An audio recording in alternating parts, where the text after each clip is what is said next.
So out in Indianapolis here today with the Brookside group, a little peer group kind of deal going on. Super cool to be a part of as a young person, as a beginning entrepreneur, as an early consultant, to be able to work with guys who are seasoned veterans in the game and have been at it for a long time and working with a very diverse group of people, which has been awesome. Wanted to talk about some of the discussions we were just having along the lines of sustainability and what's going to happen in these sustainable markets. How are we going to quantify it, whatnot?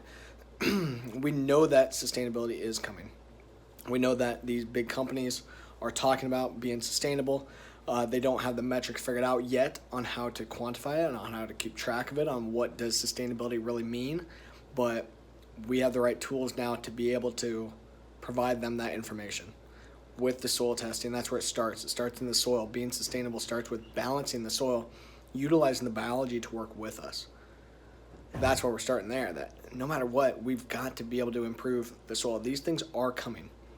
These new food markets and whatnot are coming. They're coming quickly. Big companies are talking about it, and it's global. It's not just in the US. That's the thing. Then the question is, okay, who's going to pay for it? Where's the money going to come from in order to implement this stuff and to charge a small premium? I don't think it's going to be like organic in those prices, but a smaller kind of premium, because it costs more money to be able to farm like this and to implement conservation and to put in better practices and do things better and focus on better quality of product, not just more product. You have to, takes some economic input to be able to do that. So the question is, okay, who pays for that? How do we get the money out of it? Well, part of these groups are that's just a standard, that they have to be sustainable. And if they don't, everyone's going to point fingers at them that, well, you're not being sustainable. Do you not like the environment? Do you not care? So they can't do it. So all these companies all have to jump on board. That's why they've all said, oh, we're going to be 100% sustainable, even though they don't know how to do it or what the definitions are. But it's driving that emotional tie to the consumer that, hey, we are being sustainable. But now we can provide the data behind it. There's science behind this. It really matters to improve sustainability, to have better quality food, healthier food that we can back up with data, not just with emotional tie.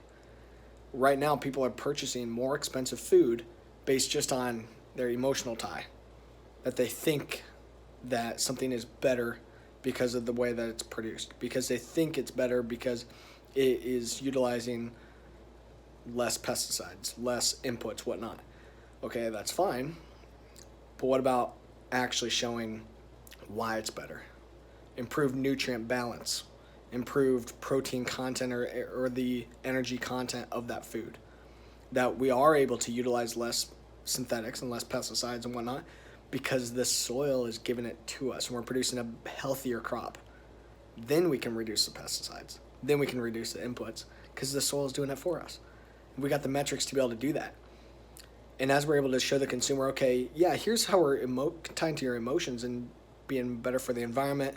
We're reducing greenhouse gas emissions. We're sequestering carbon back in the soil. We're improving water quality. But we're also giving you a more nutritious food. And here's our data to back it up. That's why people are going to be able to pay for it. That right now they're already putting their money out there based just on emotion. When we have it backed with science now, in a sustainable market or regenerative market, that's where people can put their money where their mouth is on improving environment. So that's what we're doing. Start on your farm now because it's coming.